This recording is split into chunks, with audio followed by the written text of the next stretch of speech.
हैं जीतनो तो श्री लाडली जी कोई होवे। और महाराज जी के पक्ष से आए हैं तो फिर तो नंद नंदन वारे चुप ही बैठे तो ठीक है, हम तो लाल जी वारे हैं। परंतु असलियत तो यही है कि श्री प्रिया जी के कारण ही कभी कभी ठाकुर जी जीत जामे, नहीं तो श्री राधा मुख चंद्र चकोर जय जय देव है। जयदेव महाप्रभु कह रहे हैं अभिनव जलधार सुंदर द्रत मंदर श्री राधा मुख चंद्र चकोर जय जय। श्री जी की कृपा से ही श्री ठाकुर जी गिरिराज उठा रहे हैं।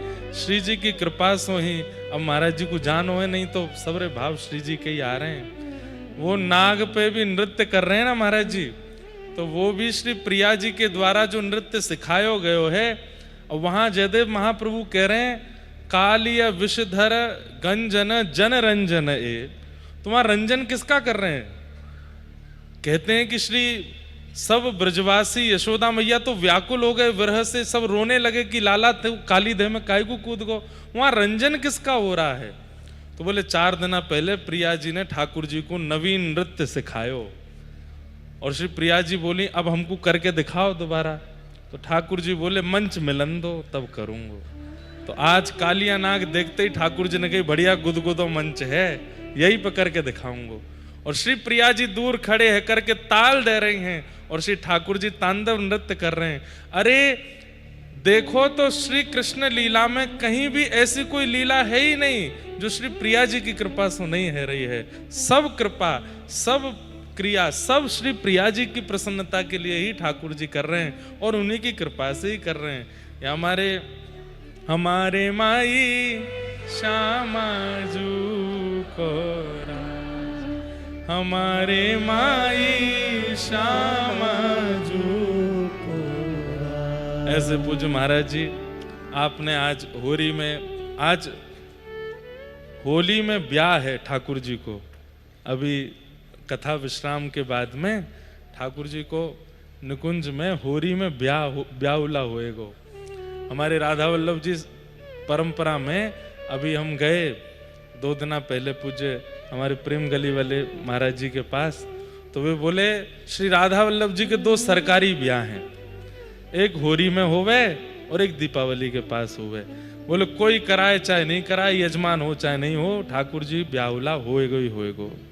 तो आज यहाँ पे भी हमारे गिरधर लाल जी को सरकारी ब्याह है। आज ठाकुर जी सहरा में होरी खेलेंगे।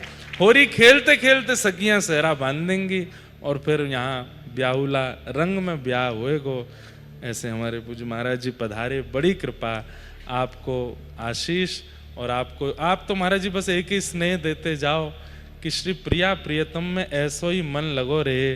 ये गुलाल ऐसे नहीं डालनो पड़े, सदा नेत्रन में ही वो लाल है जाए जो आप कह रहे, बस यही भाव है। श्यामा प्यारी कुंज बिहारी जय जय श्री हरिदास दुलार। श्यामा प्यारी कुंज बिहारी जय श्री हरिदास दुलार। करताल बजाओ। श्यामा प्यारी कुंज बिहारी जय जय श्री हरिदास दुलारे।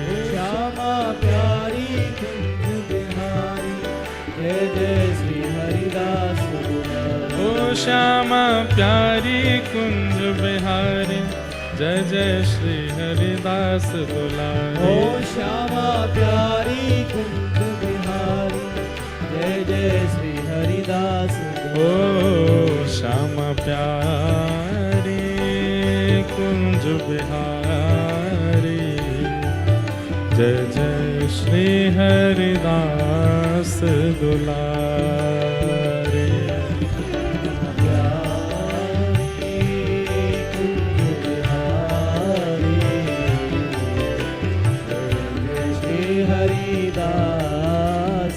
आज हम आप सबको आज तो ऐसे ऐसे अद्भुत रंग मिल रहे हैं।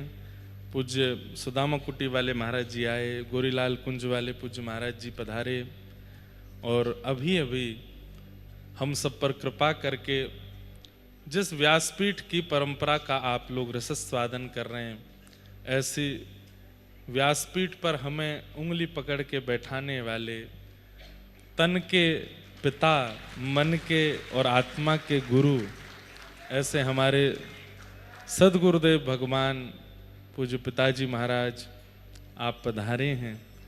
आज ही कल रात्रि ही कथा से वापस वृंदावन पधारे और आज यहाँ होली उत्सव में आपके मंगल में दर्शन हो रहे हैं। पूज्य गुरुदेव भगवान को बारंबार प्रणाम। सब श्रोताओं की ओर से आपके श्री चरणों में प्रणाम करते हुए होली की बधाई हो। और देखो सावधान, कोई रंग नहीं उछालेगो, है ना? बिल्कुल गुरुदेव भगवान आ गए हैं। अब तो बहुत सदी भाई होली खेलेंगे हैं। कल तक जितनों उधमो कर लियो, अब प्रिंसिपल सर आ गए हैं। लेकिन भैया हमारे लाला कौन रोके, वो कोई बना रोके। तो देखें आज वो तो आएंगे, तो नका तो होएगा, थोड़ा बहुत होएगा, बातें ज्यादा नहीं होगा। हाँ, आप लोग नाक वाक बंद कर लेना जब नकाद रंग हुए, तो बाकी सब आनंद है।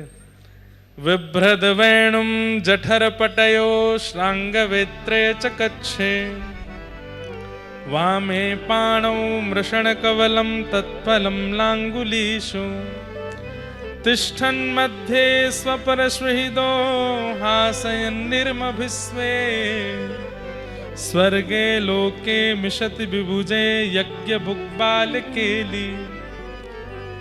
ठाकुर जी अपने सब ग्वाल बालों के साथ में मंगल वन भोज कर रहे हैं।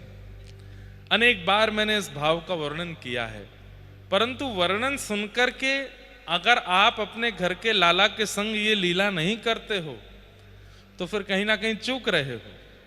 ठाकुर जी को चांदी के थाल में पवाओ, ठाकुर जी को सोने के थाल में पवाओ, पर कभी कभी ठाकुर जी को ऐसे पवाओ जैसे यहाँ वर्णन है।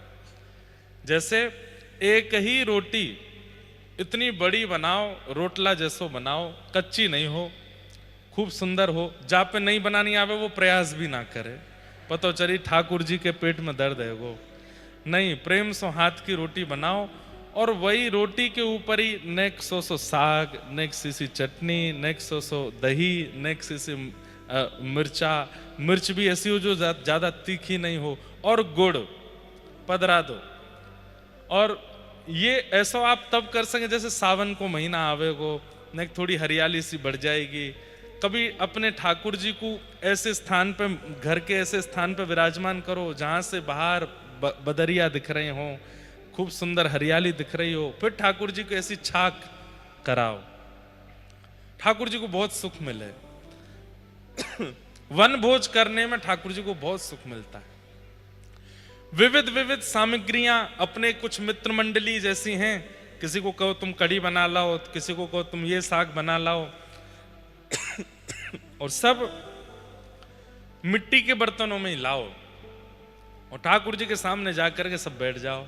प्रेम से खूब सुंदर सुंदर पद सुनाओ, रसिया सुनाओ, ठाकुर जी को हंसाओ। हमने एक बार दंडवती परिक्रमा लगाई गिरिराज जी की, तो सामान्य रूप से गिरिराज जी की दंडवती करने में लोगों को ज्यादा से ज्यादा सप्ताह लगता है, और बहुत ज्यादा तो 12 दिन लगते हैं, 10-12 दिन। पर हमको गिरिराज जी की परिक्रमा करने में 6 महीना लगे, दंडवती परिक्रमा। उसके पीछे कारण ये था कि 10 दिन एक बार दिए, फिर कथा करने चले गए, और बहुत सारी कथाएं करके फिर आए। फिर इन्हीं दिनों में, होली के दिनों में, एकादशी के दिन ही मेरी परिक्रमा पूरी हुई थी। तो एक बाबा थे, 3 परिक्रमा रोज करते, परिक्रमा बाबा। वो हमको पिछली परिक्रमा में मिले, जब पहले शुरू करी तो बड़े प्रसन्न हुए। वाह भैया, देखो कैसो ब्रजवासी, अरे ये दंडवती करवे की तो हम लोगों ने जरूरत है जो बाहर से आए, आप तो ब्रजवासी, आप काहे को दंडवती कर रहे हो। मैंने बाबा बस ऐसे सुख है। रोज मिलते थे।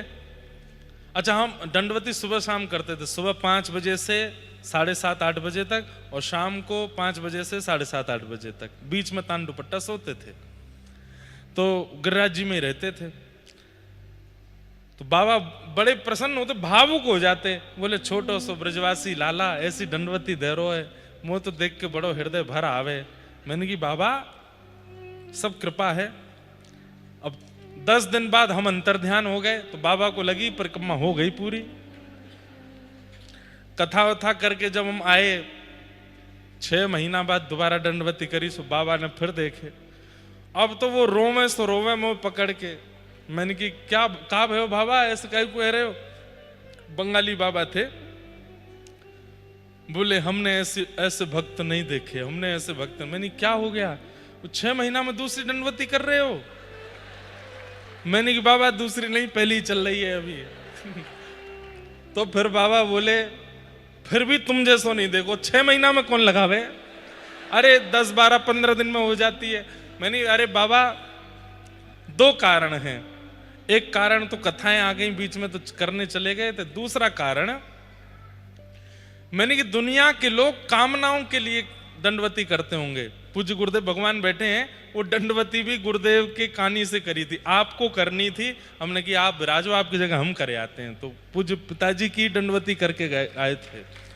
तो पिताजी का भाव था कि हमको करनी है। हमने कि आप कहाँ जाओगे, हम हैं अभी बालक ही हैं, इतनी कथाएं हैं नहीं, अभी हम करे आते हैं। तो पिताजी की दंडवती करके आए थे। तो अब वो दंडवती हमारे जीवन की बड़ी अच्छी स्मृति है। पिताजी की दंडवती करके आए, इसलिए उस दंडवती के बीच में ही गिरधर लाल जी आ गए। वो जो 6 महीने का अंतराल था, उसी बीच में गिरधर लाल जी का आगमन हुआ।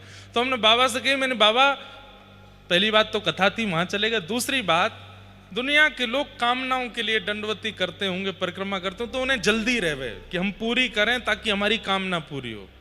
हमारे मन में कोई कामना नहीं। हम तो जब थक जाएं, हार जाएं, तो गिरिराज जी की तरफ मुख करके बैठ जाएं, ना कोई भजन ना कोई कीर्तन, बढ़िया बढ़िया चुटकुल्ला गा करके, और गिरिराज बाबा को हंसा में कि गिरिराज बाबा पूरे दिन आप बैठे रहो, कोई दूध चढ़ावे, कोई 56 भोग चढ़ावे, लेकिन आपको हंसावे कौन है? कोई ना हंसावे। तो हम सबरे सखा मिलकर के रोज गिरिराज बाबा को हंसायो करते, और एक छोटी सी ढप ले लेते, वह ढप को बजाते, खूब उछल उछल के नाचते। वो दिन आज भी इतने याद आते हैं उस समय का। गिरिराज बाबा को इतना, मतलब हमें तो विश्वास हो गया था गिरिराज जी बहुत सुखी हैं।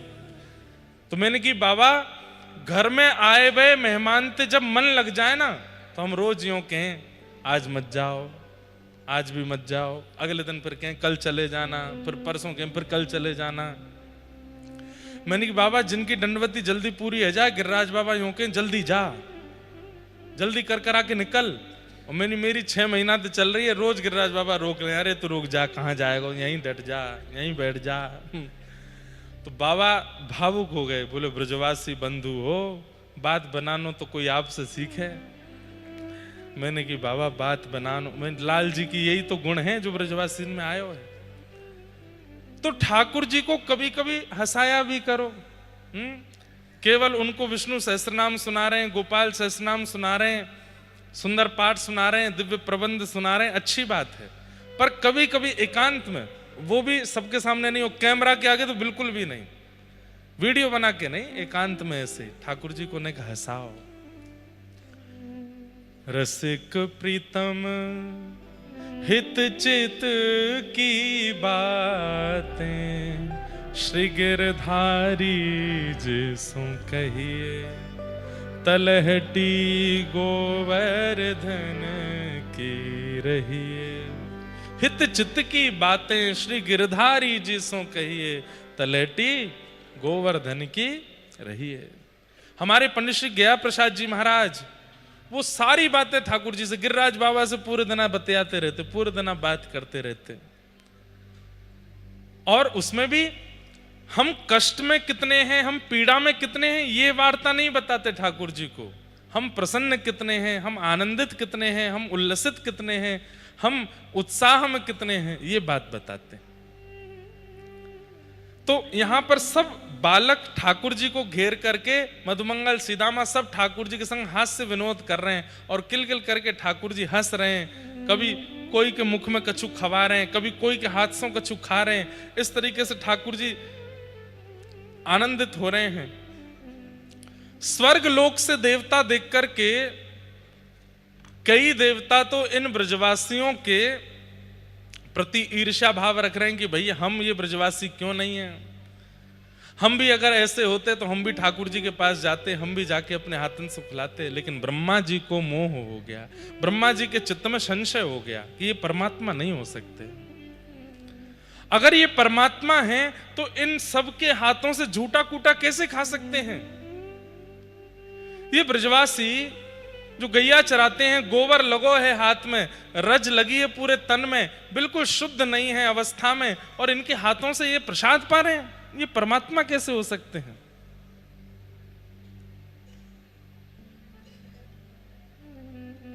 बस इसी संशय के कारण ब्रह्मा जी ने वो किया जो नहीं करना था, सब ग्वाल बालों का हरण कर लिया। ठाकुर जी ने जैसे देखी मेरे ग्वाल बाल सब कहां गए,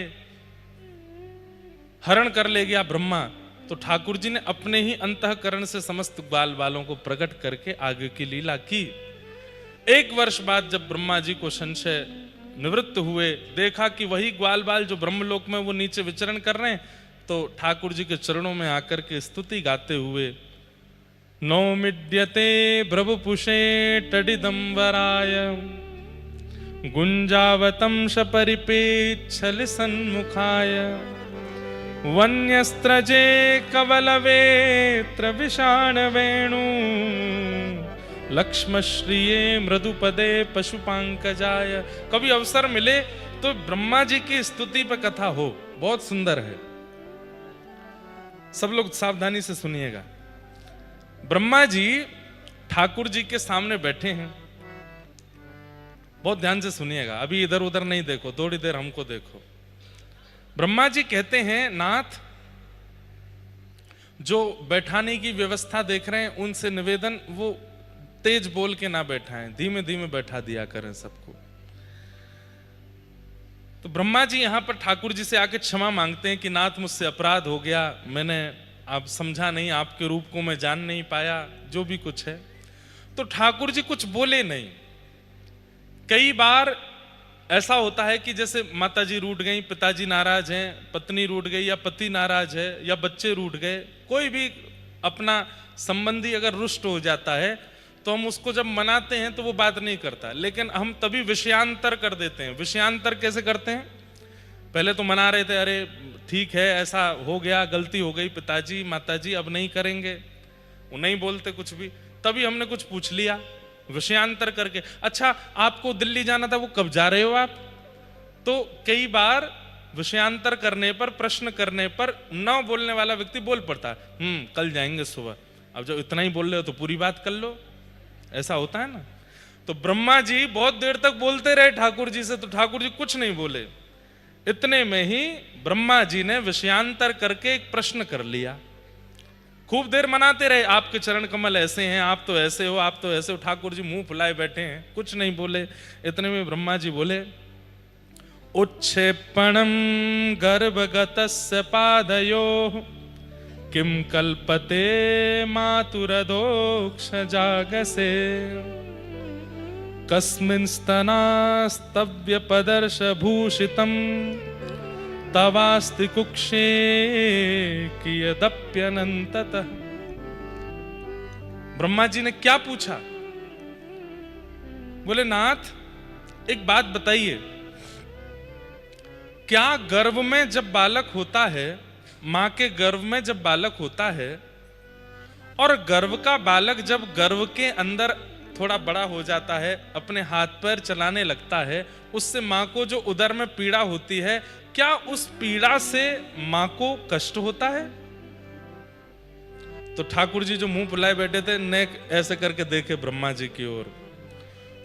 तो ठाकुर जी बोल पड़े, पीड़ा तो होती है लेकिन मां को प्रसन्नता भी होती है कि चलो गर्भ का बालक कुछ गतिविधि तो कर रहा है, गर्भ का बालक हाथ पैर तो चला रहा है, इसलिए वो मां पीड़ा में होती है लेकिन उस बालक पर क्रोधित नहीं होती। ब्रह्मा जी ने तुरंत पकड़े ठाकुर जी और बोले, नाथ ये संपूर्ण ब्रह्मांड आपके उदर में है, इसका मतलब इस ब्रह्मांड का प्रत्येक जीव आपके गर्भ का बालक है। उसी नाते से मैं ब्रह्मा भी आपके गर्भ का बालक हूं। यदि मैंने थोड़ा सा ऊधम कर दिया तो आप मुझसे नाराज क्यों हो गए? नाथ, जब गर्भ के बालक की गतिविधि पर मां नाराज नहीं होती तो आप मुझसे नाराज क्यों हो गए? ठाकुर जी और नाराज हो गए। वो तो रूठ गए। हम जानते हैं तुम चतुर्मुख वाले हो ना, इसीलिए तुम चतुरानन हो, तुम चतुर शिरोमणि हो। ये चतुराई मेरे सामने मत करो, तुमने बहुत क्रोधित किया हमको। उसके बाद फिर से ब्रह्मा जी ने फिर स्तुति गाई, मान जाइए ठाकुर जी। नहीं माने, तब ब्रह्मा जी ने फिर से विषयांतर कर दिया। और अब की बार तो ऐसा विषयांतर किया कि ठाकुर जी ने उत्तर ही नहीं दिया। अब की बार क्या बोले? बोले, नाथ एक संशय मेरे मन में, आप मुझसे बात मत करिए, पर एक संशय मेरे मन में, उसका समाधान करिए। बहुत दिन बाद ये विषय में बोल पा रहा हूं, पिताजी बैठे इसलिए बोल रहा हूं, नहीं तो जल्दी जल्दी में निकल जाते हैं। तो क्या प्रश्न किया ब्रह्मा जी ने?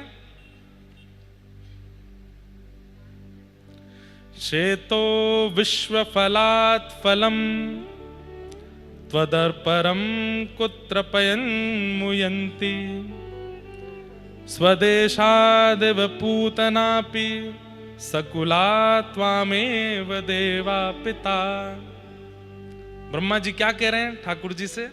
हे नाथ, हम सब देवताओं ने एक दृश्य देखा था। बोले क्या? पूतना अपने पयोधर में विष लगा करके आई थी और आपको जैसे ही उसने अपना पयोधर पान कराया तो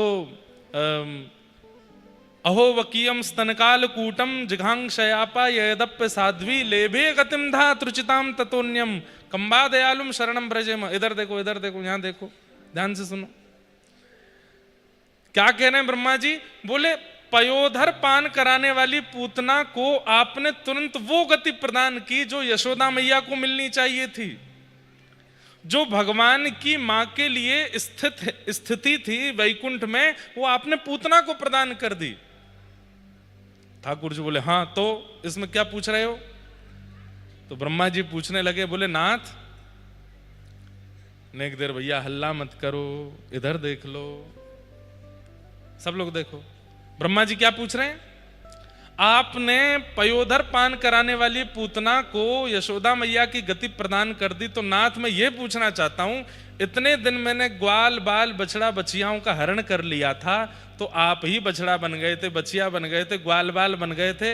अब इतने रूपों में आपने कितनी गोपी और कितनी गैयान के पयोधर पान किए हैं, अब इनको कौन सी गति दोगे? क्योंकि वैकुंठ में भगवत मातृ गति तो एक ही है और उसमें पहले ही पूतना बैठी है, ऊपर से अभी देव की मैया भी वहीं विराजने वाली हैं, फिर यशोदा मैया भी हैं, और अभी इस लीला में तो आपने इतनी सारी गोपी, क्योंकि सबके बालक आप बन गए, और इतने सारे बछड़ा बछिया तो सब गैयाओं के बालक भी आप बन गए, इतने पयोधर आपने पान किए, अब इन सबको कौन सी गति दोगे? ठाकुर जी ने तिरछी नजर से देखा और बिना उत्तर दिए वहां से चले गए। कोई इसका प्रत्युत्तर नहीं दिया, परंतु ये एक विचारणीय बात है। इसका उत्तर ना देने पर ठाकुर जी ने मानो एक संकेत किया हो कि तुम पूछ रहे हो, परंतु मैं जानता हूं कि सब गोपियां और सब गैया जो व्रजमंडल की हैं, जिनका वत्स मैं रहा हूं पिछले 1 साल से, इन सबको मैं स्थान दे चुका हूं। कहां? वैकुंठ में नहीं, वैकुंठपति नारायण यानी कि मैं अपने हृदय में इनको स्थान दे चुका हूं। ये सब मेरे हृदय में हृदय में विराजेंगे, ये सब मेरे हृदय के स्वामी हैं। मैं भगतन को दास, भगत मेरे मुकुटमणि, मैं भगतन को दास, भगत मेरे मुकुटमणि। मैं तो भक्तों का दास हूं, और भक्त कौन है? मेरे मुकुटमणि है। अनुब्रजाम में हम नित्यम पूये ये तन्य रेणु भी। जैसे एक बचिया अपनी माँ के पीछे पीछे चलती है, उसकी रज में संती हुई, ऐसे ही मैं भी अपने भक्तों के पीछे पीछे डोलता हूं। ठाकुर जी तो इतना प्रेम करते हैं। पर ब्रह्मा जी ने खूब स्तुति गाई, लेकिन ठाकुर जी ने ब्रह्मा जी की ओर नहीं देखा। क्यों? क्योंकि ब्रह्मा ने जो किया उससे ब्रजवासी ठाकुर जी से दूर हो गए, ग्वाल बाल दूर हो गए। इसलिए भैया कभी भी याद रखिए कि ठाकुर जी आपसे ना रूठें, और ठाकुर जी को रुष्ट करने का एक ही उपाय है। ठाकुर जी एक ही कारण से रूठते हैं, बोले क्या? उनके चरणों में लगे हुए किसी परम वैष्णव भक्त को आपने अगर किसी क्रिया से ठाकुर जी से दूर कर दिया, ठाकुर जी नाराज हो जाएंगे। जाके संग कुमति उपजत है, पड़त भजन में भंग। हमको तो चाहिए उसका त्याग करें जिसकी वजह से भजन में भंग पड़ रहा है, पर जो भजन में भंग डालता है उससे ठाकुर जी नाराज हो जाते हैं। अरे वो मेरी सेवा करता है, मेरी आराधना करता है, मेरी कथा सुनता है, और तुम उसको रोकते हो, तुम उसको उसकी सेवा में उसके भाव में व्यवधान बनते हो। ठाकुर जी को व्यवधान करने वाला प्रिय नहीं लगता। इसलिए भैया कोई दोष बन जाए, अपराध बन जाए, सब में क्षमा ही है, पर कभी किसी वैष्णव के भाव पर दोष बुद्धि और किसी वैष्णव की भक्ति में वादक मत बनिएगा, नहीं तो उसका अपराध इतना बड़ा होगा कि आप विचार नहीं कर पाओगे। सदा वैष्णव भक्तों से राजी रहो। ठाकुर जी ब्रह्मा भी हो तो राजी नहीं होंगे। ब्रह्मा से नाराज होकर के ठाकुर जी वहां से चले गए। आगे भगवान की लीलाएं चल रही हैं। ठाकुर जी धीरे धीरे अब 6 वर्ष से ऊपर की अवस्था में जाने लगे, जिसको पौगंड अवस्था कहते हैं। अब धीरे धीरे ठाकुर जी ऐसी लीलाएं करने लगे कि उन लीलाओं को देखकर के गोपियों का चित्त ठाकुर जी में लगने लगा। और उसमें सबसे विशिष्ट लीला है ठाकुर जी की गौचारण लीला। मैं आपसे निवेदन करूं बंधुओं, गोपी गीत की भावना, गिरिराज धारण की भावना, इन सब जो विषय हैं, रास पंचाध्याय आदि, इन सब की जो भूमिका है वो तो गौचारण से ही बनी है। ठाकुर जी जो गौचारण करने के लिए जाते हैं, उस समय का जो दृश्य है उसके लिए गोपियां वेणुगीत में कहती हैं। अभी जटेरी धाम में वेणुगीत विषय पर थोड़ी चर्चा हुई थी। अक्षणवतां फलमिदं न परम विदाम, सख्य प्रसूननुविवेशयतोर्वयस्यै, वक्त्रं व्रजेश सुतयोरनुवेणुजुष्टं, यैर्वा निपीतमनुरक्त कटाक्षमोक्षम्। गोपियां मानो मुझसे और आपसे हाथ जोड़ के एक बात का निवेदन कर रही हैं। क्या? अरे भैया, यदि तुम्हें नेत्र मिले हैं और तुम आंखों से देख सकते हो, तो ऐसे कोई कर्म करो कि इन नेत्रों को पाने का साफल्य तुम्हें प्राप्त हो, और इन नेत्रों से तुम कभी गौचारण करते हुए श्याम सुंदर को देख लो। बस तुमने दुनिया देख ली, तुमने विदेश देख लिया, तुमने विश्व देख लिया, लेकिन कभी नेत्रों से यदि गौचारण करते हुए नंद नंदन के कटाक्ष नेत्रों को नहीं देखा, तो नेत्र पाकर के तुमने कुछ नहीं देखा। गोपियां कहती हैं, आज से अपना भजन, साधन, नियम सब एक चीज के सिद्धांत के लिए करो, एक ही फल मांगो सबसे। क्या?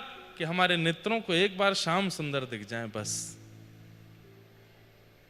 राधिका किशोरी संग रमण तुम्हारा, मुझको दिखा दो कभी ऐसा न। भैया देखो, आपको संतुष्टि हो रही होगी कि आपने दीक्षा ले ली, आप वृंदावन आते हो, आप होली उत्सव में आते हो, आप गिरधर लाल जी के ब्याहुला में आते हो, आप जगन्नाथपुरी आते हो, अगली साल चित्रकूट आओगे, आपको संतुष्टि हो जाती होगी। पर मुझे संतुष्टि नहीं होती। 365 दिन कथा करते हैं हम साल में, पर मन में कभी कभी सत्य बता रहे हैं। परिवार के लोग भी सब यहां बैठे हैं, माताजी पिताजी भी बैठे हैं। कभी कभी मन में आता है कि नाथ इतना गा रहे हैं, इतना भज रहे हैं, इतना बोल रहे हैं, हमें पता है इतना कोई बहुत ज्यादा नहीं कर रहे हैं, पर फिर भी इसका फल कुछ तो दीजिए कि एक बार तो दिख जाइए नेत्रों के सामने कुछ लीला करते हुए। फिर मन में भाव भी आता है, गिरधर लाल जी रूठे से दिखते हैं, मैं तो भगवान ना लगूं, यूं कह रहे हो कि मुझे दिख जाओ, मैं हूं तो सही तेरे संग। तो मन में फिर भाव आता है, तो ये भुजा एक बार नीचे करके दिखाओ, एक बार न चल के दिखाओ, एक बार न बैठ के दिखाओ। भैया आपको संतुष्टि हो रही होगी, पर मुझे मोह ना है रही। अंतिम समय जब भी आवे उससे पहले पहले एक बार तो प्रत्यक्ष देखना है, एक बार प्रत्यक्ष कुछ सुनना है। और बस उन्हीं इसी संकल्प से सारी कथाएं हैं, इसी संकल्प से सारी भक्ति है, इसी संकल्प से सारे भजन है, इसी संकल्प से कीर्तन है, इसी संकल्प से कथा है और इसी संकल्प से जीवन है। एक बार देखना है बस। राधिका किशोरी संग रमण तुम्हारा, मुझको दिखा दो कभी ऐसा नजारा। राधिका किशोरी संग रमण तुम्हारा, मुझको दिखा दो कभी ऐसा। गिरधर लाल जी के ब्याहुला में कौन कौन आया था? हाथ ऊपर करो। और गिरधर लाल जी का ब्याहुला लाइव घर बैठ के किस किस ने देखा था? लगभग जितने हैं सब ने। हाँ, पहले दिन ढाणिन लीला हुई थी गिरधर लाल जी के उत्सव में, तो जो ढाणिन बनकर के आए थे मंच पर, जो ढाणिन बनकर के आए थे मंच पर, उन्हीं की रचना है ये। उनकी रचना में अंतिम पंक्ति में रमन शब्द आता है। बहुत निष्किंचन है, ज्यादा किसी के सामने आते नहीं है, पर उनकी ऐसी ऐसी रचनाएं आज सबको याद है, लेकिन कोई नहीं जानता ये लिखी किसने। हमारे कृष्णदास भूटानी भैया वो गाते हैं उनके भाव, और भी हमारे दिव्यदास भैया वो भी गाते हैं, मैं भी गाता हूँ, पर वो बरसाना में ही रहते हैं और हर बार राधाष्टमी के बाद ढाणिन बन के जाते हैं। उनके पद कौन कौन से पता है? चांद सा सलोना मुख लटें घूंघरारे हैं, ये उन्हीं का पद है। और कौन सा पद है? राधिका किशोरी संग रमण तुम्हारा, मुझको दिखा दो कभी ऐसा। और कौन सा पद है उनका? चाल टेढ़ी पाग टेढ़ी सिधरे, वाम मोती लटकन, डोले ब्रज कुंजों में झूम के राधा रमन। इतने सुंदर सुंदर भाव उन्होंने लिखे हैं, और सब राधा रमन जी के भाव से। तो वही बात यहां गोपियां कह रही हैं, अक्षणवताम फलमिदम न परम विदाम। अगर इन नेत्रों से कभी तुमने नंद के लाला को गैया चराते भय नहीं देखो, उनकी कटाक्ष का दर्शन नहीं किया, तो नेत्रों को पाकर के तुमने क्या देखा? कुछ भी तो नहीं देखा। फिर चाहे मैं मर जाऊं, फिर चाहे मैं मर जाऊं, फिर चाहे मैं मर जाऊं, फिर चाहे मैं मर जाऊं, बसा कर नैनन में, छिपा कर नैनन में, बसा कर नैनन में, छिपा कर नैनन में। ओ मनमोहन तुम्हें रिझाऊं, मनमोहन तोहे नित नए लाड़ लड़ाऊं, तोहे नित लाड कैसे बसा कर नैनन में, छिपा कर नैनन में, बसा कर नैनन में, छुपा कर नैनन में। ओ रूप सुधा का पीऊं सामने बिठा के,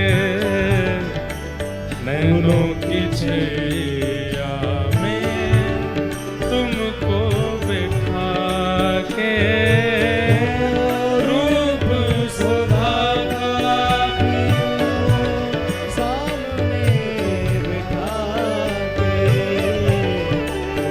फूलों की छैया में तुमको लगा के, रूप सुधा का पीऊं सामने बिठा के, पलकों की छैया में तुमको बिठा के, रूप सुधा का पीऊं सामने बिठा के, पलकों की छैया में तुमको लगा के। ओ तेरे धीरे धीरे चरण दबाऊं, तेरे धीरे धीरे चरण दबाऊं, ओ तेरे धीरे धीरे चरण दबाऊं, तेरे धीरे धीरे चरण दबाऊं, बसा कर नैनन में, छिपा कर नैनन में, बसा कर नैनन में, छुपा कर नैनन में।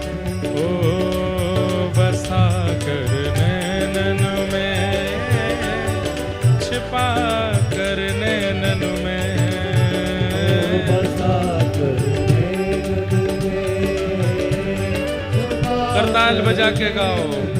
हे मनमोहन तुझे रिझाऊं, मनमोहन तुझे रिझाऊं, ओ तोहे नित नए लाड़ लड़ाऊं, तोहे नित नए लाड लड़ाऊं, बसा कर नैनन में, छिपा कर नैनन में, बसा कर छुपा कर नैनन में। जय जय राधा रमण, जय जय राधा रमण, राधा रमण जय जय राधा रमण, मेरो राधा रमण प्यारो राधा रमण, राधा रमण प्यारो राधा रमण, ओ जय जय राधा रमण, जय जय राधा रमण, राधा रमण जय जय राधा रमण, ओ मेरो राधा रमण, जय जय राधा रमण, राधा रमण जय जय राधा बसा कर नैनन में, छिपा कर नैनन में, बसा कर नैनन में, छुपा कर नैनन में। ओ घुंघरू बनूं जो तेरी पायल का प्यारे, पल पल चूमा करूं चरण तुम्हारे, घुंघरू बनूं जो तेरी पायल का प्यारे, पल पल शोभा करूं चरण तुम्हारे। घुंघरू बनूं जो तेरी पायल का प्यारे, पल पल चूमा करूं चरण तिहार, ओ तेरे संग संग नाचूं गाऊं, तेरे संग संग तेरे संग संग नाचूंगा, तेरे संग संग नाचूंगा, बसा कर नैनन में, छिपा कर नैनन में, बसा कर छुपा कर नैनन में, ओ बसा कर नैनन में, छिपा कर नैनन में, बसा कर छुपा कर नैनन में। मनमोहन तुम्हें रिझाऊं, मनमोहन तुम्हें रिझाऊं, हो तो है नित नए लाड लड़ाऊं, तोहे नित नए लाड लड़ाऊं, बसा कर नैनन में, छिपा कर नैनन में, बसा कर नैनन में, छुपा कर नैनन में। ओ बसा कर नैनन में, छिपा कर नैनन में, बसा कर छुपा कर नैनन में। जैसे यहाँ पर हमारे व्रज के भाव से गा रहे हैं, ऐसे मीराबाई भी गाती हैं। क्या थे कि वो तो सांवरा में मोर मुकुट बन जाऊं, थे कि वो तो सांवरा में, और मुकुट बन जाऊं, थे कि वो तो सांवरा में मोर मुकुट बन जाऊं, देखो तो सांवरा में और मुकुट बन जाऊं, हे पैरण लागे सांवरो जे, पैरण लागे पैरण लागे सांवरो जे, लागे सांवरो, मैं मस्तक से लग जाऊं रे, मैं तो मस्तक से लग जाऊं, हो मैं तो मस्तक से लग जाऊं रे, मस्तक से लग जाऊं, हे मोहन हे गिरधर, हे मोहन आओ तो सही, गिरधर आओ तो सही, माधव रे मंदिर में मीराबाई अकेली खड़ी, मोहन आओ तो सही, गिरधर आओ तो सही, माधव रे मंदिर में मीराबाई अकेली खड़ी, हे मोहन आओ तो सही, गिरधर आओ तो सही, माधव रे मंदिर में मीराबाई अकेली खड़ी, मोहन आओ तो सही, गिरधर आओ तो सही, माधव रे मंदिर में मीराबाई अकेली। बोलो राधा गिरधर लाल की।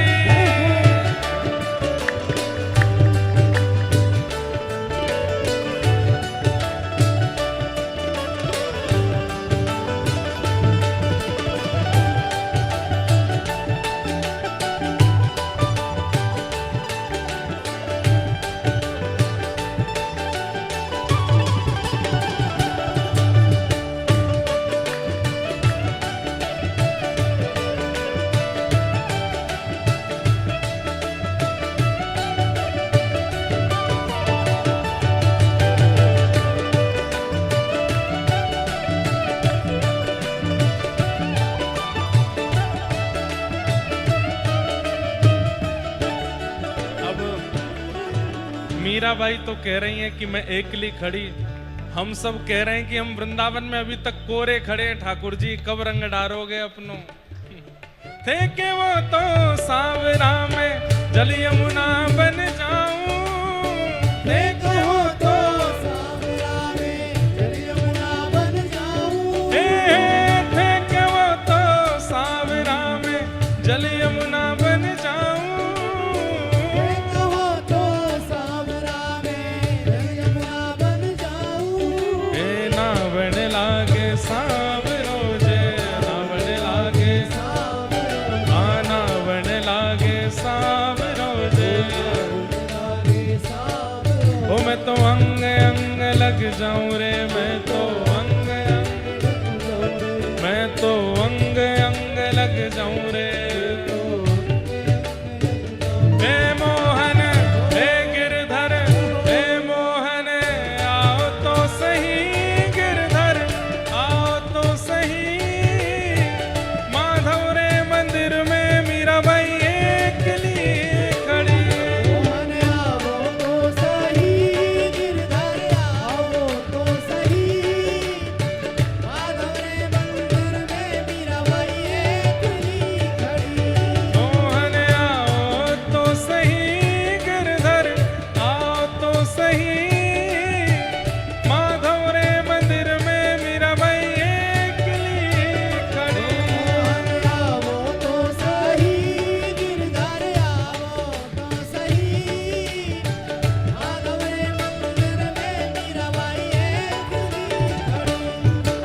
पैरण लागे सांब रोजे, पैरण लागे हाँ पैरण लागे सांब रोजे।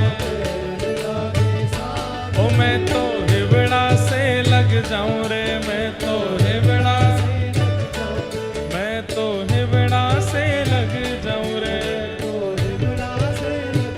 हे मोहन हे गिरधर, हे मोहन हे गिरधर, हे मोहन हे गिरधर, हे मोहन हे गिरधर, हे मोहन आओ तो सही गिरधर, आओ तो सही।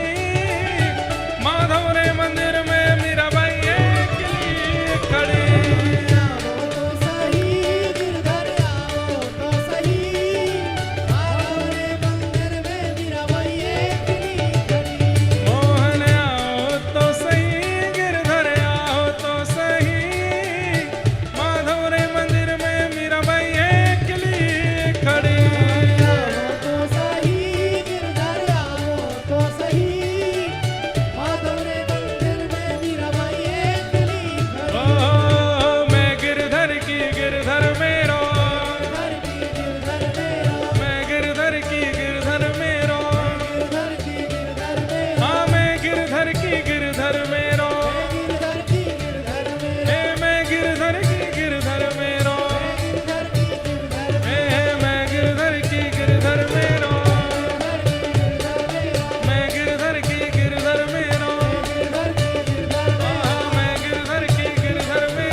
अक्षणवतां फलमिदं न परं विदाम, सक्यः प्रसूननुविवेशयतोर्वयस्यै। वक्त्रं व्रजे ससुतयोरनुवेणुजुष्टं, यैर्वा निपीतमनुरक्तकटाक्षमोक्षम्। गोपियां कह रही हैं नेत्र तो मिले पर इन नेत्रों को कभी श्याम सुंदर नहीं दिखे, तो कितना बड़ा दुर्भाग्य है आपका। आज परम सौभाग्य है, हम आप सबके मध्य में पूज्य गुरुदेव भगवान भी विराजमान हैं और हमारे भागवत के शिक्षा गुरुदेव भी विराजमान हैं। परम पूजनीय परम वंदनीय श्री शिव प्रसाद उपाध्याय गुरु जी, जिन्होंने खूब परिश्रम किया हमारे ऊपर। आप कहते हैं कि भाई आप तो ठाकुर जी के सुपुत्र हैं, आप चाहते तो हमसे ना पढ़ के भी कथा कर लेते। बात आप जैसी कहें वैसी आप कह सकते हैं, पर हमें पता है कि जितना योगदान आपका इस दास के हृदय को भागवत में बनाने में है, वो निश्चित ही अतुलनीय है, उसकी कोई तुलना नहीं कर सकता है। हमें पता है, हमारे एक सखा हैं अनुज जी, उनको पता है कि श्री गुरुदेव भगवान ने कितना प्रेम से, कितना भाव से और कितना समय दे करके अध्ययन हमको कराया है।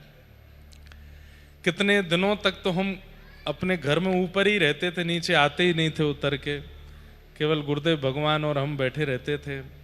आपसे मैं इतने प्रश्न करता था, यदि किसी एक दो बार हम और भी कहीं पढ़े, वहाँ दूसरा तीसरा प्रश्न किया तो हमारी पिटाई हो गई थी, लेकिन गुरुदेव भगवान से हम जो भी पूछते थे सब बताते थे। अब गुरु जी पढ़ा रहे हैं कि भाई सक्टासुर नामक दैत्य आया, छोटे से गोपाल जी ने अपने पांव लंबे किए और बैलगाड़ी पलट गई। अब मैं तब कॉन्वेंट स्कूल से ही पढ़ के निकले थे। हमने गुरुजी ऐसे कैसे हो जाएगा, 3 महीना का बालक कैसे पाद प्रहार करके, तो इस पर तो विश्वास नहीं होता। तो हमारे गुरुदेव भगवान ने बहुत सुंदर समझाया, बोले देखो भागवत जी में आगे प्रवेश तब होगा जब ये विश्वास कर लोगे कि भाई ये ठाकुर जी हैं और केवल अपने प्रेमास्पद भक्तों के लिए बाल लीला कर रहे हैं। ये सर्व समर्थवान हैं, सर्व योग्यवान हैं, परंतु केवल प्रेमियों को प्रसन्नता सुख देने के लिए ऐसी लीला कर रहे हैं। और फिर एक उदाहरण दिया, कैसे? जैसे छोटा बालक, अब पिता दफ्तर से आता है शाम को और छोटा बालक पूरे दिन प्रतीक्षा करता है पिताजी कब आएंगे, मैं उनके साथ खेलूंगा। और शाम को जब पिताजी आते हैं तो आए तो दफ्तर से हैं, दफ्तर में सब उनको सलाम करते हैं, सब उनको वंदन करते हैं, वहाँ उनकी बड़ी पहुँच है। लेकिन घर आते ही जैसे अपने बालक को देखते हैं, तुरंत अपने अपने जो जिस रूप को में है उसको भूल करके छोटे बालक बन जाते हैं। अरे चलो आज तो बालक के साथ हम कुश्ती करेंगे, अपने बालक से कहते हैं। अब छोटा सा बालक, उसके छोटे छोटे से हाथ, और छोटे से हाथ से अपने पिता को जैसे ही गुलचा मारता है तो पिता 3 कलामंडी खाता है। अरे गिर दिया, अरे इसमें तो इतनी पावर आ गई, इतनी शक्ति आ गई। तो बच्चा और करता, हाँ मैं पावरफुल हो गया। बोले ठीक वैसे ही ठाकुर जी वैकुंठ रूपी दफ्तर में रहते हैं, वहां 33 कोटि देवता उनको सलाम करते रहते हैं, वेद वेदांत सब उनकी जय जयकार करते रहते हैं। लेकिन जैसे ही वो ब्रज रूपी ब्रजवासी रूपी बालकों के बीच में आते हैं, अपने भक्त रूपी बालकों के बीच में आते हैं, तो सर्व समर्थवान ठाकुर जी बिल्कुल उस पिता की तरह अभिनय करते हैं जैसे वो पिता अपने बालक के सामने करता है। वहां ठाकुर जी भूख के मारे रोते भी हैं। नाम कर्माबाई नहीं है, ठाकुर जी कह रहे हैं जल्दी कर्मा, जल्दी कर्मा, मंदिर खुलवे को समय है, इसलिए नाम पड़ गया कर्मा। अब ठाकुर जी को भूख लगती है क्या? नहीं लगती, लेकिन भक्तों के लिए भूख भी लग रही है। ठाकुर जी को प्यास लगती है क्या? नहीं, पर भक्तों के लिए प्यासे भी हैं। ठाकुर जी को माखन की बहुत ज्यादा रुचि है क्या? नहीं, पर गोपियों के चित्त को चुराना है घर में जाके, तो ये लीला कर रहे हैं। तो इसलिए इन लीलाओं को ऐसे समझना पड़ेगा, तब जाके हमारी बुद्धि में ये बात बैठी। तो ऐसे इतने उदाहरण दे दे करके, समझा करके, समय दे करके हमारे गुरुदेव ने पढ़ाया है। हमारे ऐसे गुरुदेव पधारे हैं, दोनों गुरुदेव विराजमान हैं, हमारी आत्मा के गुरुदेव, हमारे देह के गुरुदेव और हमारी बुद्धि के गुरुदेव, दोनों गुरुदेव विराज रहे हैं। आप दोनों युगल गुरुदेव के चरणों में बारंबार प्रणाम। आपकी कृपा है। आहा, खूब सुंदर वेणु गीत चल रहा है।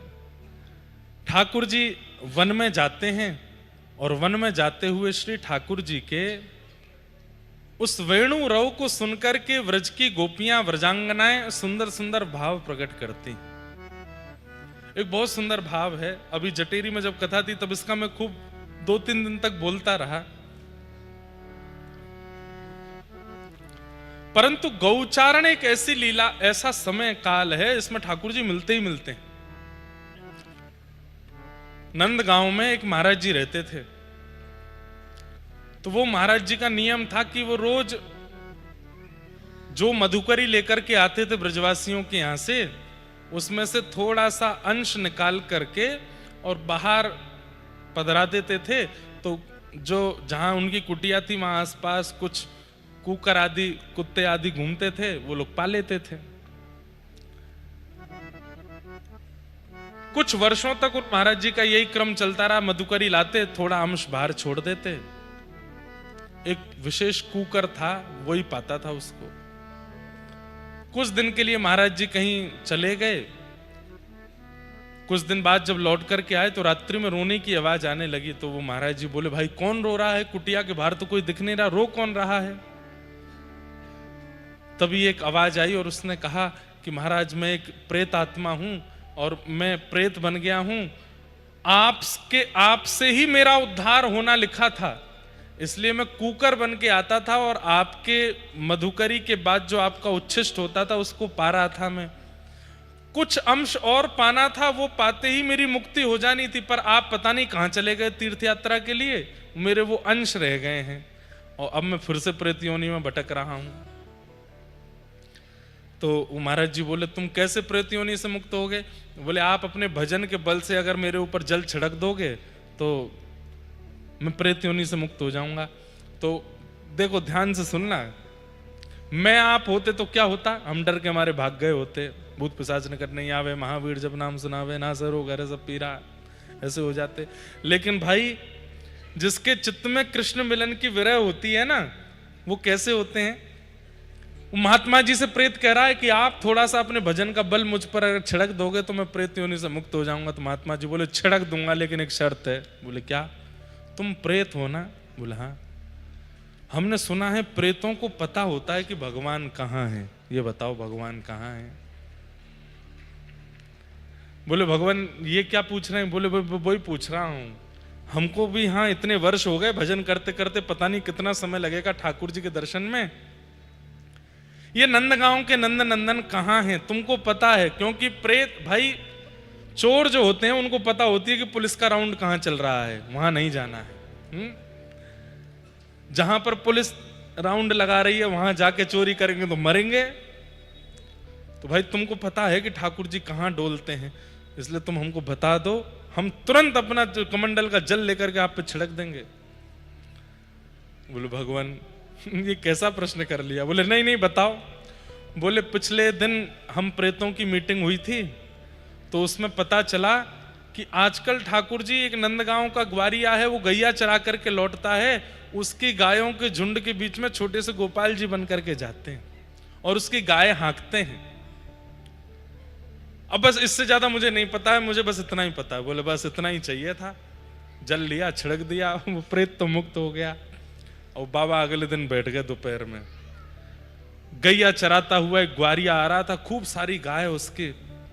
ग्वारिया निकल गया, बड़ी बड़ी गैया निकली। जैसी छोटी छोटी मछली और बछियाओं का आया, तभी क्या देखते हैं, एक नन्हा सा गोपाल, ऊंची धोती पहनी है, सिर पर स्वाफा पहना है, छोटी सी छड़ी हाथ में लगी है और हो करते भय हाँकते हुए छोटी छोटी बच्चियाओं को धीमे धीमे छड़ी से स्पर्श करते हुए हाँक रहा है। बाबा के तो नेत्र सजल हो गए, दौड़ करके गए और उन बछड़ा बछियाओं के झुंड के बीच से जाकर के छोटे से गोपाल जी के चरण पकड़ लिए और चरण पकड़ करके बोले मिल गए श्याम सुंदर, मिल गए नंद नंदन, अरे मिल गए छैल छगनिया गोपाल, अब नहीं जान दूंगो। वो वास्तव में किसी ब्रजवासी का बालक ही था, गोपाल जी नहीं थे। अब वो बालक तो रोवे, अरे मैया देख मुकु बाबा ने पकड़ लियो, मैया देख ये बाबा मुकु पकड़ के ले जाएगो, अरे मैया मेरी कहो करती वन में मत जाइयो, बाबा थैला में धर के ले जाएगो, आज बाबा मिल गो मुकु थैला में धर लेगो। खूब रोमे, लेकिन वो बाबा नहीं छोड़े। अरे तुम चाहे जितना रो, चाहे तुम यशोदाएं बुलाओ, चाहे देवकी, आज नहीं छोड़ूंगो, आज बहुत दिनों बाद मेरे हाथ पड़े हो। अरे कहाँ चलो जाएगो, नेक मेरे हृदय से लग जाओ, नेक मेरे गाल छू दो, नेक मुझे बाबा कह के बोल दो और यूं कह दो दई तो को मुक्ति, बस और कछु नहीं चाहिए। और वो छोटा सा बालक, वो तो रोवे सो रोवे, चीख है बाबा के, तो बिल्कुल मत रो। अरे देखो कैसे मोटे मोटे आंसू, लाला नाटक मत करो, ये सब तुम्हारे नाटक है, हमें पता है। नेक हाथ धर दो। और रोता हुआ वो बालक हाथ धर रहा है, यूं कहो बाबा। अब रोते रोते ठाकुर जी बाबा, और ठाकुर जी थोड़ी है, वो तो बेचारों कोई ब्रजवासी बालक है। बोले अपने दोनों चरण मेरे सिर पर पधरा दो। नीचे सर रख दिया और वो बालक रोते रोते अपने चरण पधरावे और यूं के वो मेरे सिर पे हाथ धर कर दो। बोले मुक्ति दई। और वो बालक बेचारो रोते रोते के पहले मुंह तो छोड़, वो मेरी मैया के पास जान दो। बोले नहीं छोड़ूंगो, पहले कहो मुक्ति दई। छोटो बालक मचल गयो, जोर जोर से मैया मैया चिल्लाने लगो। तो वो बाबा बेचारे बड़े व्याकुल हो गए, समझ गए ठाकुर जी मेरे भजन में ही कमी है, मेरे भजन में ही अभी रुकावट, मेरे भजन में इतनी योग्यता नहीं जो आप मुंह को मुक्ति नहीं दे रहे हो, यही मारे चिल्ला रहे हो, रो रहे हो। नाथ अब मैं प्राण त्याग दूंगो, आप चाहो ना मैं आपको छोड़ दूं, ठीक है मैं छोड़ दूंगो। जैसे ही छोड़ो हाथ, ठाकुर जी से उस संत की व्याकुलता देखी नहीं गई। था तो वो ब्रजवासी बालक, पर उस बालक में से नंद नंदन प्रकट हो गए और प्रकट होकर के दोनों वरद हस्त रख दिए बाबा के ऊपर। बोले दई मुक्ति बाबा, अब आइंदा मत पकड़ियो। बोले कछु दिना और भजन करो, कहीं हल्ला मत करियो, मैं कहां हूं, और भजन करके तुम निकल लो यहां से। हमारी बात को असत्य मत मानिएगा। दो बेला ऐसी हैं 24 घंटे में, जिन बेलाओं में ठाकुर जी का अनुभव करना हो तो हो सकता है। एक बेला तो रात्रि सारे मंदिरों में शयन हो जाने के बाद की, जब ठाकुर जी रास बिहार के लिए जाते हैं। हमारे लिए शयन हुआ है, बाकी तो ठाकुर जी रास में प्रवेश कर गए। और दूसरी बेला है दोपहर 12:30 बजे के बाद, जब सारे मंदिर बंद होते हैं, ठाकुर जी गौचारण के लिए जाते हैं। उसको नहीं मिलेंगे ठाकुर जी वन में जाके ऐसे बैठ के देख वे को कैमरा ऑन करके कि मुंह को मिलेंगे कि ना ना ना। जो सच्चे हृदय भाव से ऐसी गोपियों की तरह जिसकी भावना हो, जिसके नेत्र वास्तव में तरस रहे हों। आहा, दरस बिन दुखन लागे नैन, दरस बिन दुखन लागे, हा दरस बिन दुखन लागे नैन, दरस बिन दुखन लागे। भाई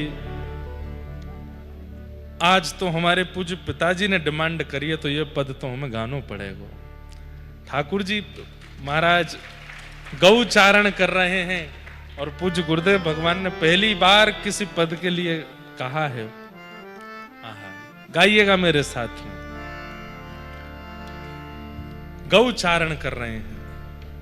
आगे गाय पाछे गाय, आगे गाय पाछे गाय, आगे गाय पाछे गाय,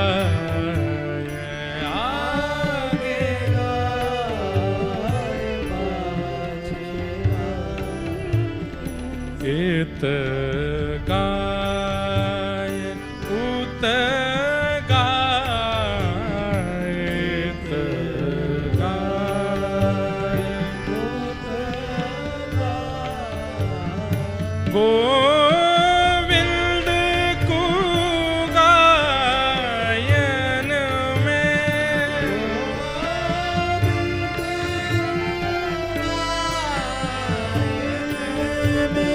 गोविंद को गायन में,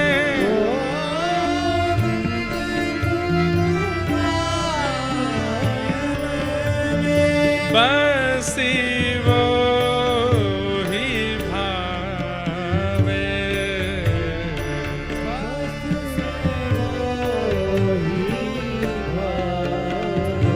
चलो वैसे तो हमसे संगीत आता नहीं ज्यादा, लेकिन थोड़ा आपको सिखाते हैं। 2 बार ताल देनी है और 2 बार ताल देकर 1 बार खाली छोड़ना है और गाना है। कैसे? सुनो पहले।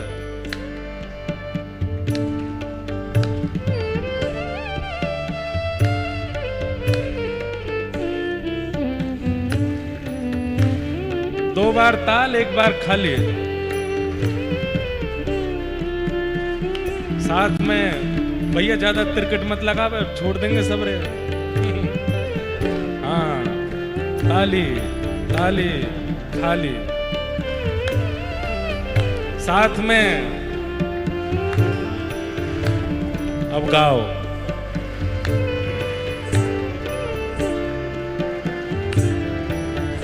हे आगे गाय पाछे गाय, आगे गाय पाछे गाय, इत गाय उत गाय, इत गाय उत गाय।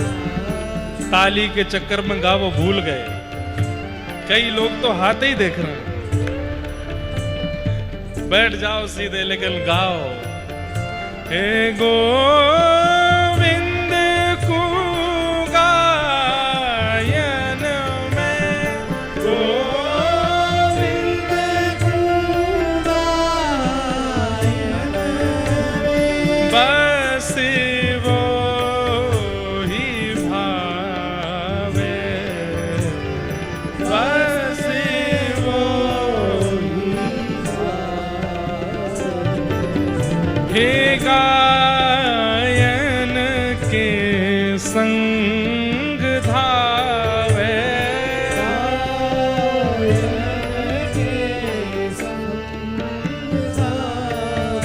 हो गायन में सचू पावे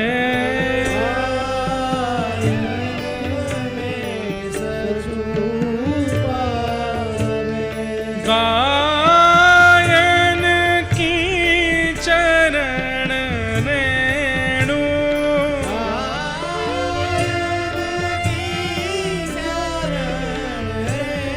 हे गायन की चरण रेणु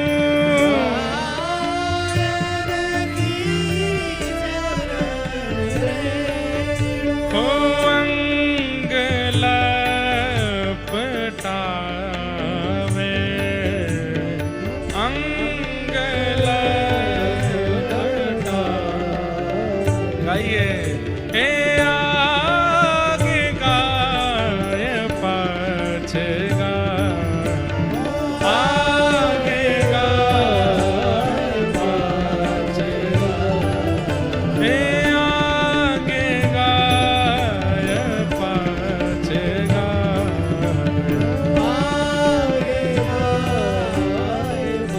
गोपालक गोपाल की जय।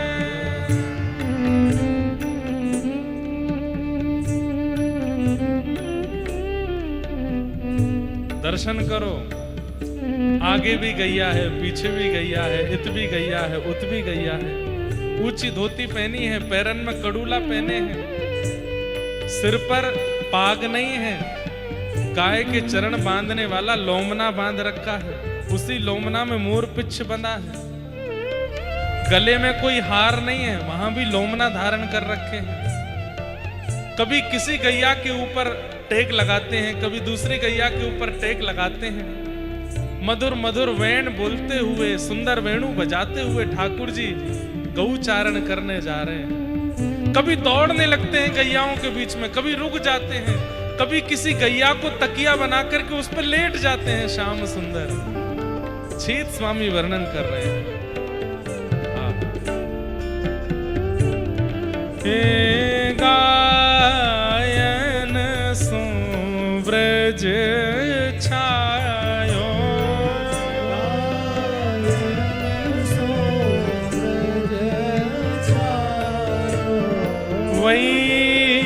वैकुंठ बिसरायो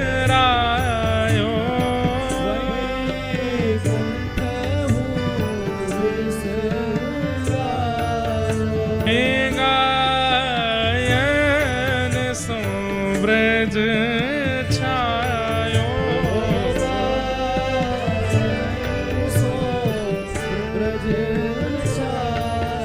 हाँ वैकुंठ बिसरायो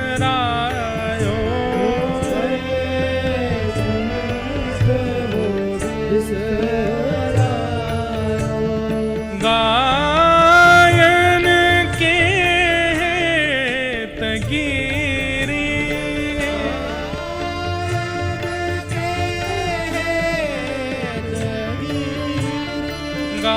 गायन के तगिरी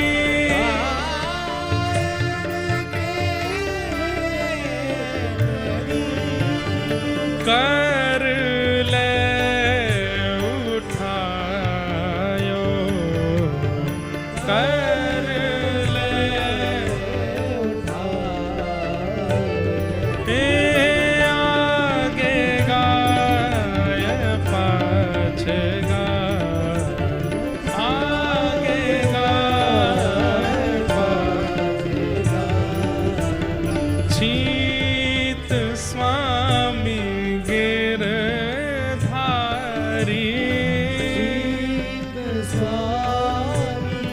अभी शायद 2-3 दिन पहले मैंने छीत स्वामी जी का प्रसंग सुनाया था कथा में छीतू पंडा गुसाई जी की परीक्षा लेने के लिए गए थे लेकिन गुसाई जी के दर्शन करके छीत स्वामी हो गए और फिर ऐसे ऐसी रचनाएं गाई कि श्री गिरधर लाल प्रत्यक्ष प्रकट होकर इनके साथ लीलाएं करते थे।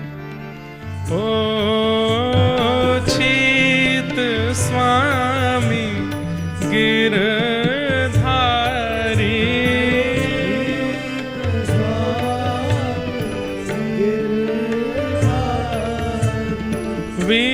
विठलेश वपुधारी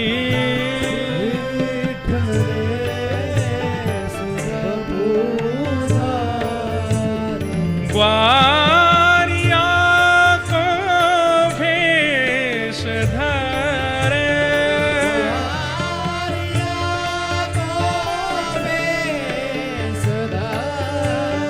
ग्वारिया को भेष धरे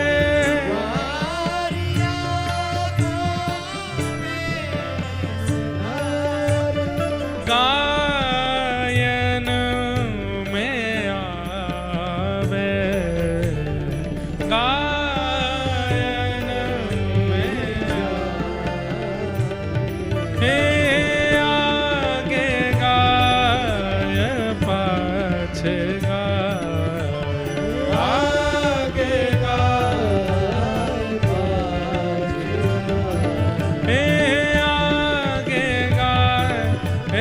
आगे गाय आगे गाय पाछे गाय। गोपाल कृष्ण भगवान की। ठाकुर जी गौचारण कर रहे हैं, गोपियां उनके मधुर रूप का दर्शन कर रही हैं। उसका सुंदर वर्णन वेणु गीत में किया गया। सुंदर भाव ऐसे बताते हैं कि ठाकुर जी की वेणु सुनकर के बछड़ा बछिया दूध पीना छोड़ देते हैं। अरे दूध पीना छोड़ नहीं देते, दूध पीते पीते वहीं रुक जाते हैं। दुग्ध मुख में है, उसको अंदर ले नहीं रहे हैं। वर्णन करती हैं गोपियां कि एक दूध अंदर ले क्यों नहीं रहे हैं।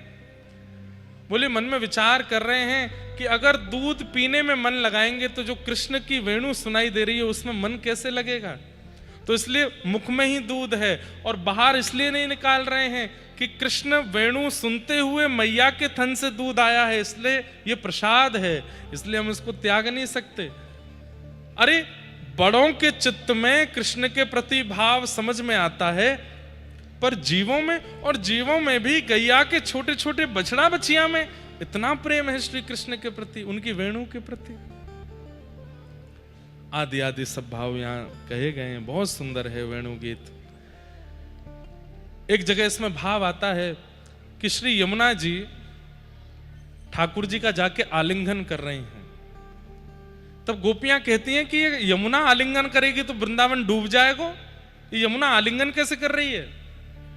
तब इतना सुंदर भाव इसका वर्णन करते हैं कि कृष्ण वेणु सुनकर के वृक्षों में जितने भी पुष्प थे वो वृक्ष चाहते तो हैं कि हम अपने पुष्प कृष्ण चरणार विंदों में अर्पित करें, पर ठाकुर जी दूर हैं, कैसे जाएं। तो उन्होंने झर करके अपने पुष्पों को यमुना जी में प्रकट कर दिया। वन के हिरण अपने कृष्ण सार पति हिरण के साथ में हिरणियां वो मन में विचार कर रही हैं कि हम ठाकुर जी को अपनी नाभि का कस्तूरी देना चाहती हैं, परंतु हम कहीं कृष्ण के समीप गई तो वो डर के हमसे भाग ना जाएं, तो वे अपना कस्तूरी भी यमुना जी में प्रकट कर देती हैं। बछड़ा बछियाओं ने दूध पीना छोड़ दिया, लेकिन कृष्ण वेणु सुनकर के जो गैयाओं के थन से दुग्ध प्रवाह था वो रुका नहीं है, वो चलता जा रहा है। और एक साथ इतनी गैयाओं का दूध बह करके यमुना जी में जाकर के मिल रहा है, जिससे यमुना जी गौर वर्णा हो रही हैं। तभी एक गोपी वर्णन करती है, अरे देखो ये यमुना नहीं है तो कौन है। बोले यमुना तो सांवली है, परंतु आज दूध के सुंदर भाव से ये गौर वर्ण किशोरी जी हैं। तभी सब वृक्षों ने अपने पुष्पों से उनका श्रृंगार कर दिया है, हिरण ने अपनी कस्तूरी से उनको इत्र मंडित कर दिया है। और जैसे ही किशोरी जी के रूप में श्री यमुना जी प्रकट हुई हैं, किशोरी जी ही जाकर के श्री कृष्ण का आलिंगन कर रही हैं, वही जाकर के उनको हृदय से लगा रही हैं।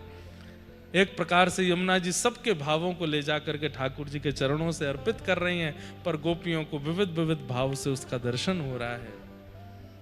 ऐसे वेणु गीत को हम प्रणाम करते हैं। अब आगे का जो प्रसंग है, कल विश्राम की कथा है। कल कथा का समय भी सुबह है, 9:30 बजे से 12 बजे तक। आप सब लोग सुबह के सत्र में ही आ जाइएगा। दोपहर के सत्र में फिर ठाकुर जी का होली उत्सव कल भक्तिपद गौकुलम में होगा। बाहर उसका स्कैन बोर्ड भी लगा दिया है, जिससे स्कैन करके आप मैप से पहुंच सकते हो। बाकी गूगल मैप पे भी है। अपनी व्यवस्था से 2-2:30 बजे तक सब पहुंच जाना। 5:30 बजे उत्सव विश्राम वहां हो जाएगा। सब लोग कल भक्तिपद गौकुलम आना। कोई रंग लेके मत आना, गुलाल लेके मत आना। आप तो कोरे कोरे आना। रास्ता में कोई रंग डारे नहीं, वहीं आना। सीधे ठाकुर जी के टेसू के रंग और टेसू के पिचकारी आपको लगेगी, वही से रंगित होनो है कल। और सुबह कथा होगी, शाम को उत्सव होगा। अभी यहाँ